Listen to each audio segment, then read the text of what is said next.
A while back, I tried to solo run Fire Red only using a single Caterpie in battle. I won't completely spoil it, but it was long, rough, and RNG was my best friend. Now, I know Caterpie can't solo run the original Generation 1 games, and I'll explain why later. So today, we're going to have a tag team match playa and see if Caterpie and Weedle can beat their original games. Stat-wise, these two have the overall weakest stats in the entire game, and their move pool isn't much better. Caterpie can only use Tackle and String Shot, and Weedle swaps out Tackle for Poison Sting. Of course, they can both use Struggle, but that's it. Honestly, I'm not even sure their combined power can beat this game, but as per usual, there's only one way to find out. As for the rules, they're not going to differ much from my typical solo runs. No items in battle, any HM users will be knocked out in the party, and since we're using 2 Pokemon this time, we're going to play this game on set.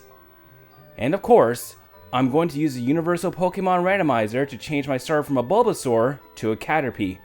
Weedle is easier to find in the wild than the version I'm playing in, which is red, so this will make things a bit easier. Alright, let's go. Right off the bat, we have to battle our rival. It doesn't matter if I win this battle or not, but getting some EXP would be nice.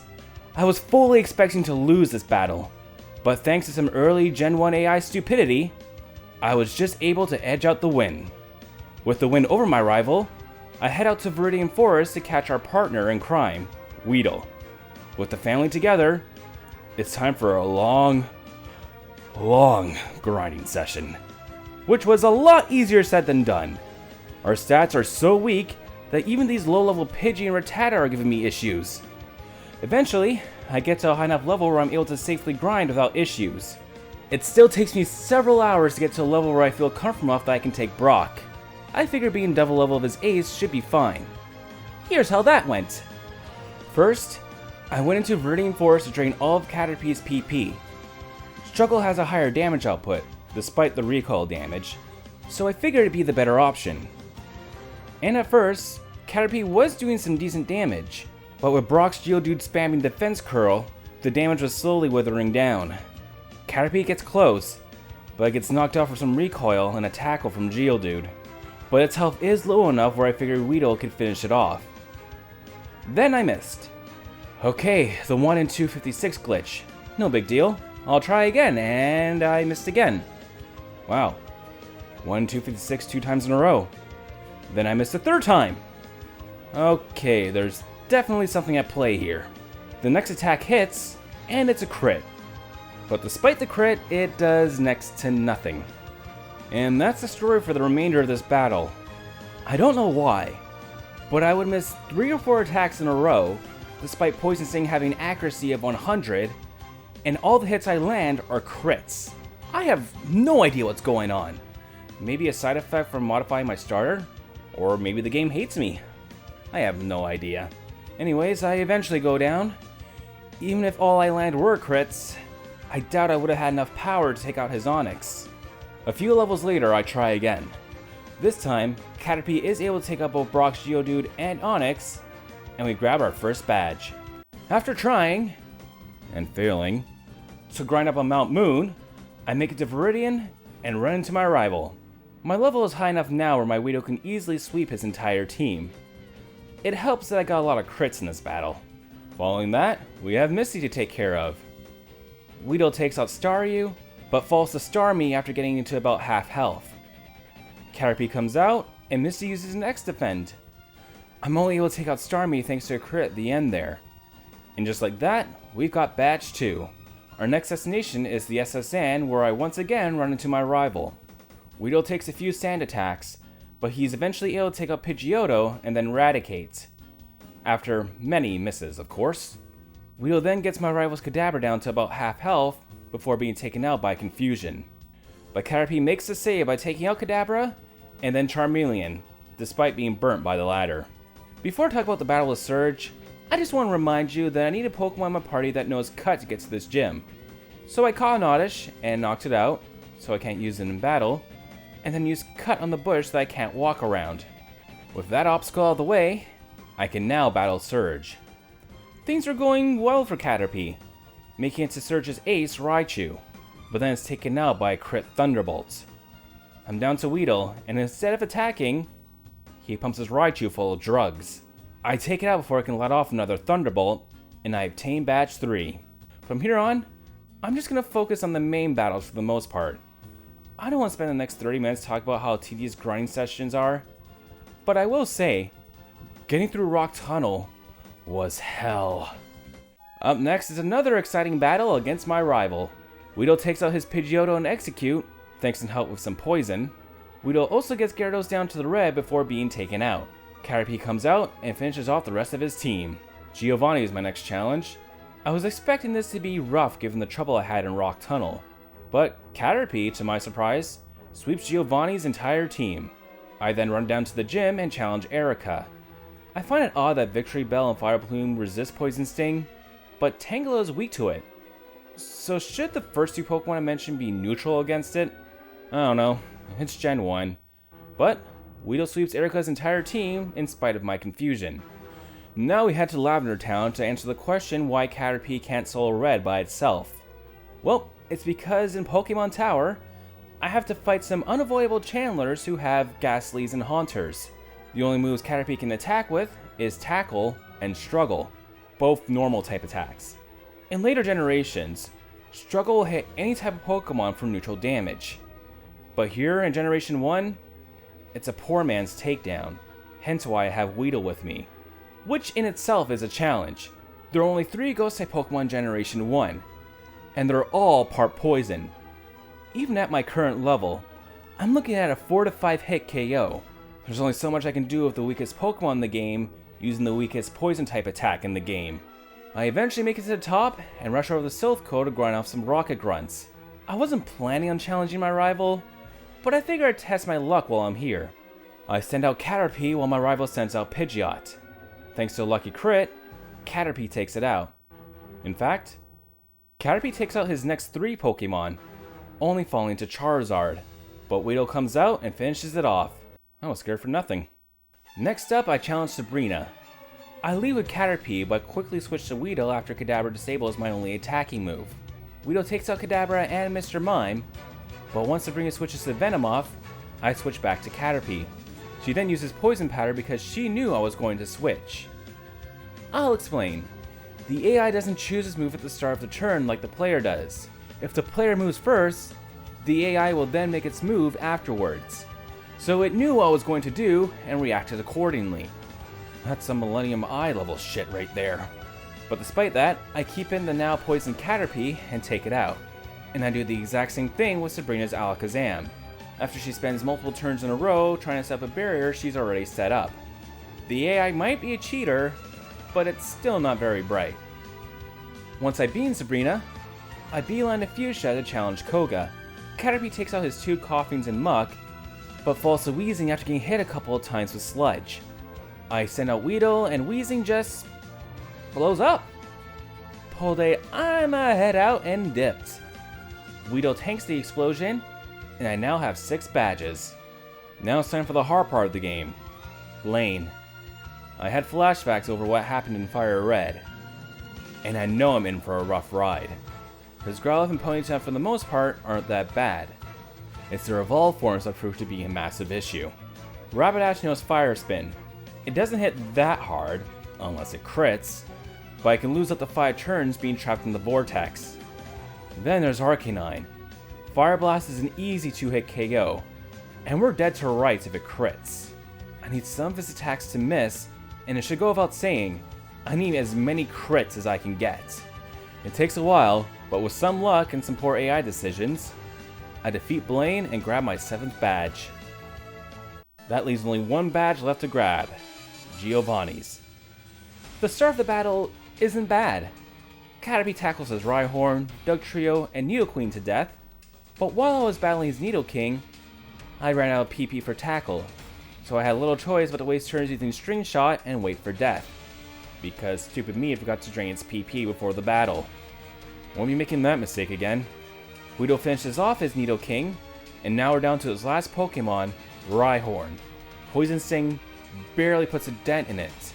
After wasting a turn using Fissure, that won't work since my level is higher, and giving his Rhydon a guard spec, it finishes me off with a couple of stomps.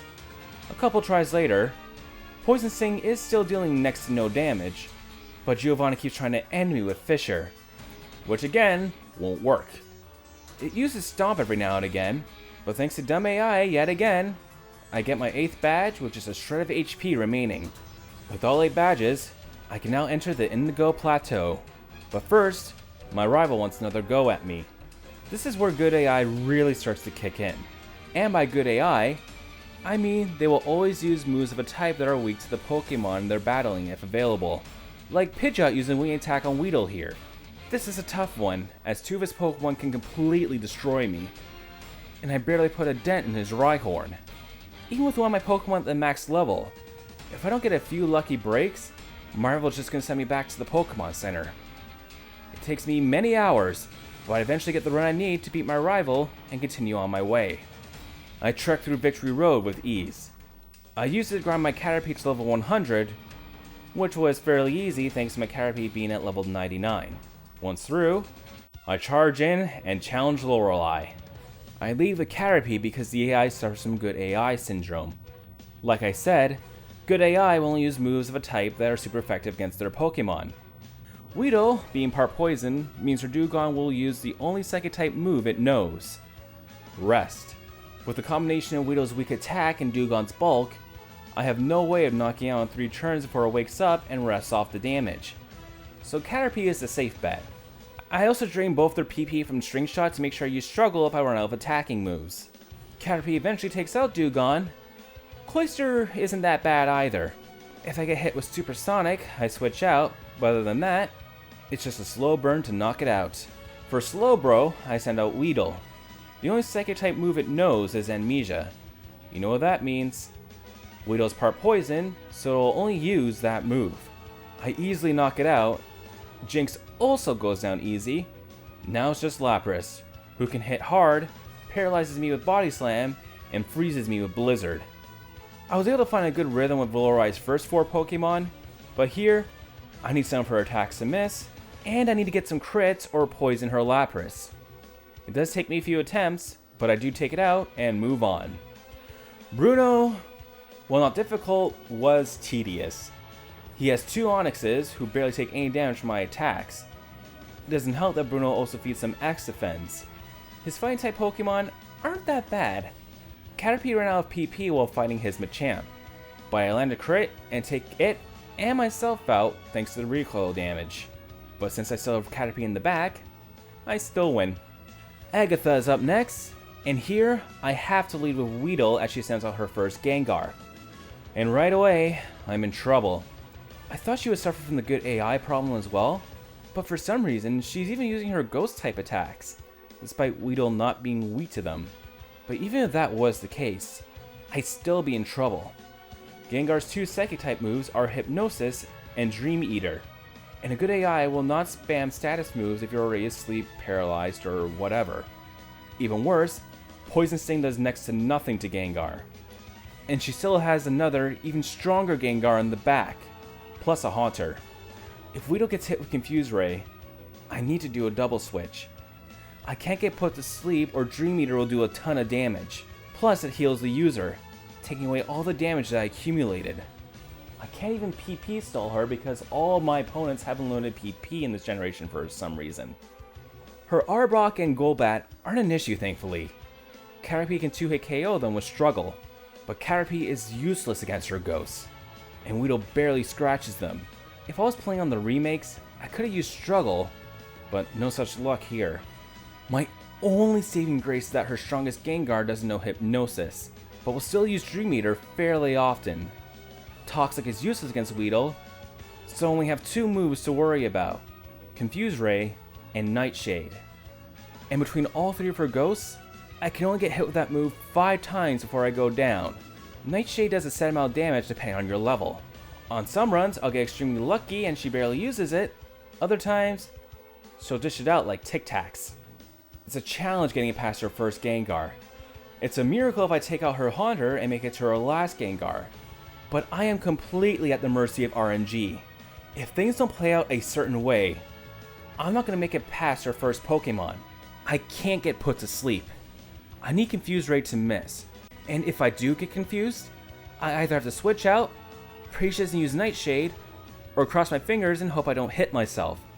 On one occasion, it looks like luck was finally on my side.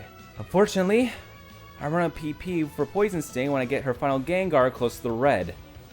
I've gone this far a couple more times, and every time around here, I run out of PP. Sadly, it looks like this challenge is a failure. But then I remembered I never used a PP up. So I backtrack across Kanto, find 3 PP ups to get Poison Sting the maximum amount of PP, 56. I make it back to Agatha, and after countless attempts, I finally got her final Gengar back to the red. It's down to the wire, and I am confused. But RNG is on my side, and I'm able to avoid confusion and take out her final Pokemon and defeat Agatha. Thank Arceus, that's over. Like and subscribe for my efforts, because this literally took me days to beat. Last up is Lance.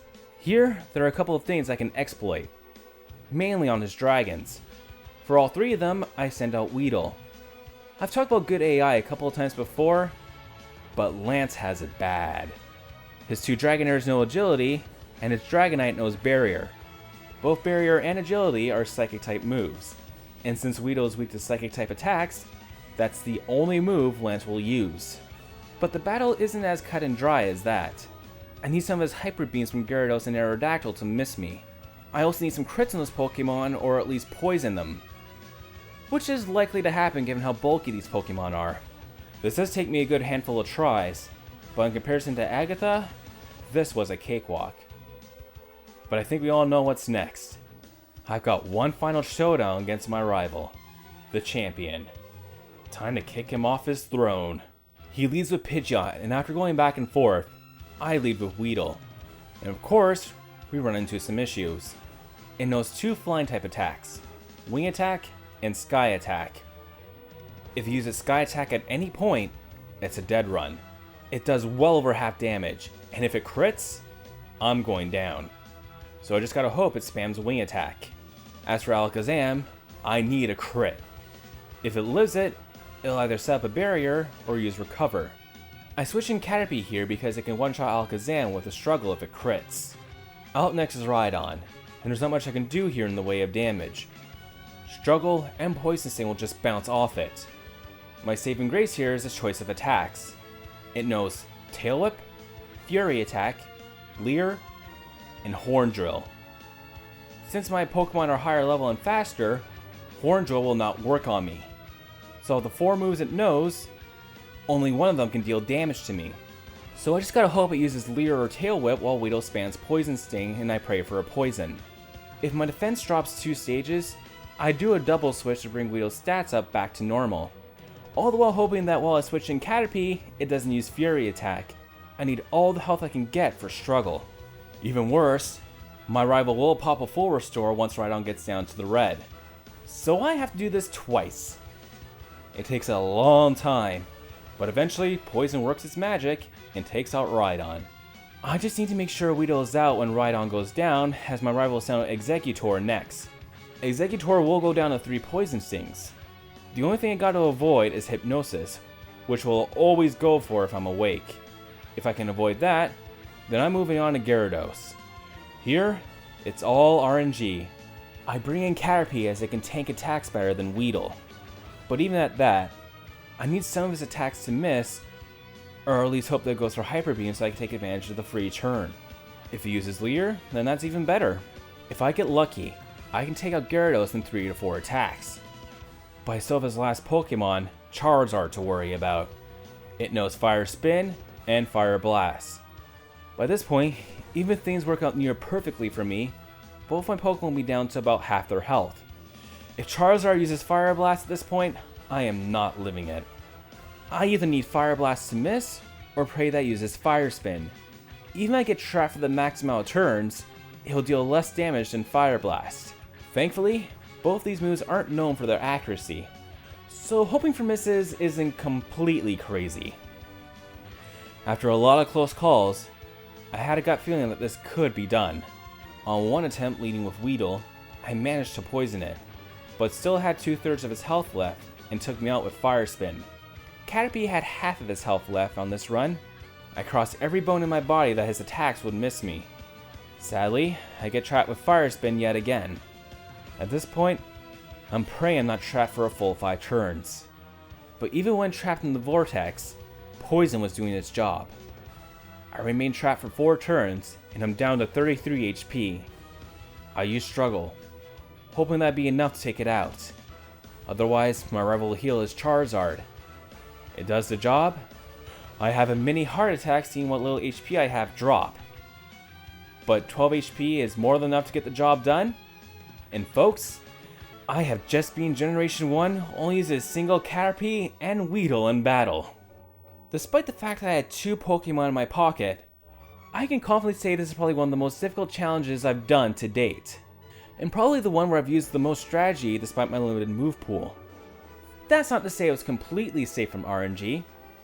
As I'm sure you saw in my battle with Agatha, that was all luck. I was almost ready to call this challenge a failure many times while battling her. If I hadn't got to her last Gengar a couple of times early on, I probably would have. But with that said, if you want to try this challenge yourself, go for it. But I wouldn't recommend it. I think I found a couple of extra white hairs by the time I finished this challenge. With that said, it's time to put the Game Boy down. Thank you all so much for watching till the end. My name is Jeffrey Yuri, Ace Bug Trainer, and I will see you all very soon. Bye.